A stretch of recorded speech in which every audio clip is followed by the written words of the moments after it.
ওমর ফারুক রাদিয়াল্লাহু তাআলা আনহু একবার যাচ্ছিলেন, দেখলেন এক যুবক রাখাল কিছু মেষ পাল নিয়ে মাঠের মধ্যে চড়াচ্ছেন।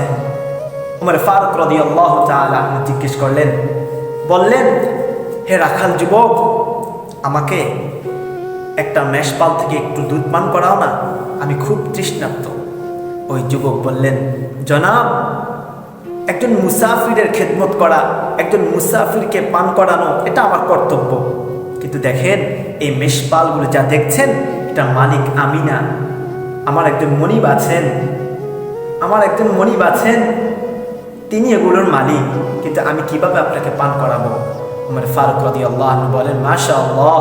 তিনি তার বিচক্ষণতাকে যাচাই করার জন্য বললেন, যুবক, তুমি একটা কাজ করো, তুমি এখান থেকে একটা মেষ আমার কাছে বিক্রি করে দাও। তোমার মনিব যদি জিজ্ঞেস করে তখন তুমি বলে দিতে পারবা, এত বিশাল মেষপাল, এখান থেকে একটা হয়তো বনের কোনো শিকার এসে নিয়ে গিয়েছেন, তুমি বলে দিতে পারবা। ওই যুবক বললেন সাথে সাথে, ইয়া হাদা ফাআইনাল্লাহ, হে মনিব, হে ওই ব্যক্তি, আমি তো জানি না আপনার নাম কি, আমি আমার মনিবকে ফাঁকি দিয়ে একটা মেষ আপনার কাছে বিক্রি করতে পারবো, একটা মেষ আপনার কাছে বিক্রি করে দিতে পারবো, কিন্তু আইনাল্লাহ, আমার রব কোথায়? আমার আল্লাহ তো আমাকে দেখছেন, আমার রব তো আমাকে দেখছেন, আমি কিভাবে আপনার কাছে একটা মেষ বিক্রি করব? আমি আমার মনিবকে ফাঁকি দিতে পারবো, আমি আমার মালিককে ফাঁকি দিতে পারবো, কিন্তু আমি তো আমার রবকে ফাঁকি দিতে পারবো না। চিন্তা করেছেন? আল্লাহু আকবার। দুনিয়ার যে অবস্থা, 10 দিন নয় 2 দিন যদি অফিসে না আসে তাহলে অফিসের বসের চোখ দেখে মনে হয় যেন এখনই ঘাড় ধরে বের করে দিবে। 2 দিন 2 ঘন্টা দেরি করলে বসের রাগে বস রাগ হয়ে যান। আর ওই আল্লাহ, যে আল্লাহ আপনাকে আমাকে সৃষ্টি করেছেন শুধু তার ইবাদতের জন্য, 5 ওয়াক্ত নামাজে মুয়াজ্জিন বলে, হাইয়া আলাল ফালাহ, হাইয়া আলাস সালাহ, দুনিয়ার মানুষ তোমরা কল্যাণের দিকে আসো। রব বলেন, ওই মুয়াজ্জিন বলে নাই, ওই মুয়াজ্জিনের দ্বারা আমি তোমাদেরকে ডাকছি, আসো আমার কল্যাণের দিকে আসো, আমার কাছে আসো। কত মানুষ এমন আছে সপ্তাহ গড়িয়ে মাস গড়িয়ে যায়, কিন্তু রবের কাছে এসে সিজদা করার মতো তার সুযোগ হয় না। তাদের কি করা উচিত? তাদেরকে জমিনের ভিতরে পুঁতে ফেলা উচিত। রব তাও করেন না। কেন করেন না? রব বলেন, রউফুর রহিম, আমি তো দয়ালু, আমি তো দয়াবান, আর রহমানির রহিম, আমি তো সকলের প্রতি দয়াবান, চিরদয়ালু, আমার দয়ার সাগর অনেক বড়। আল্লাহ তাআলা তাও করেন না। বান্দাকে আল্লাহ তাআলা ধ্বংস করে দেন না, আল্লাহ সুযোগ দেন। দেখেন বান্দা কি আমার কাছে আবার আসে?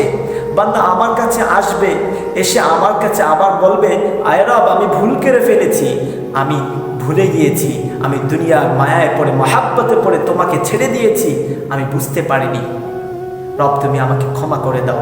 আমার বান্দা আমার কাছে আসবে, বলবে, আমি বান্দার সমস্ত গুনাহ মাফ করে দিব। আমি আশায় থাকি, এই জন্য আমি আমার বান্দাকে ধ্বংস করে দেই না।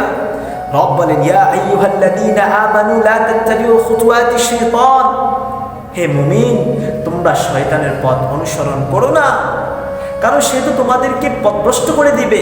ওয়া ইয়াত্তাবি খুতুওয়াতিশ শাইতান, যে ব্যক্তি শয়তানের পথ অনুসরণ করবে, জেনে রাখো ফাইন্নাহু ইয়া'মুরু বিল ফাহশাই ওয়াল মুনকার, সে তো সর্বদা তাকে অশ্লীল বেহায়াপনার কাজের আদেশ করে থাকে।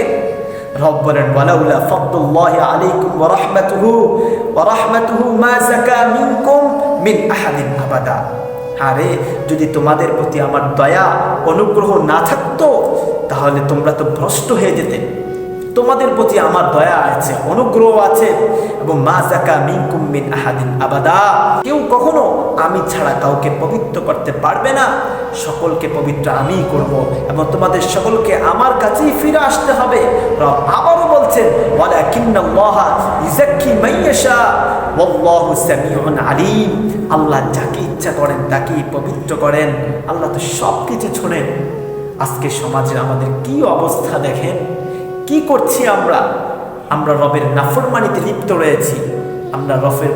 আমরা রবে আমাদেরকে এত সুন্দর করে সৃষ্টি করলেন, গোটা পৃথিবী আমাদের জন্য করে দিলেন, গোটা মাখলুককে আমাদের খিদমতে নিয়োজিত করলেন, আমরা অথচ রবের নাফরমানি করছি। আজকে যুবকদের অবস্থা দেখেন, আজকে যুবক নেশায় মত্ত, আজকে যুবকের সাথে প্রতিযোগিতা করছে কিভাবে সে অন্য মেয়েকে পটাবে। একজন যুবক আরেকজনের সাথে প্রতিযোগিতা করে, আমি একদিনের মধ্যে ওই মেয়েটাকে আমার অনুগত করে ফেলবো। আরেক যুবক বলেন, না, আমি 1 ঘন্টার মধ্যে তাকে আমার অনুগত করতে পারবো। এই হচ্ছে যুবকের আজকে প্রতিযোগিতা। আজকে আমরা রবকে ছেড়ে দিয়েছি, আজকে আমরা রবের দেওয়া সমস্ত আদেশগুলো ছেড়ে দিচ্ছি, আমরা রবকে ভুলে গিয়ে আমরা নাফরমানিতে লিপ্ত হচ্ছি।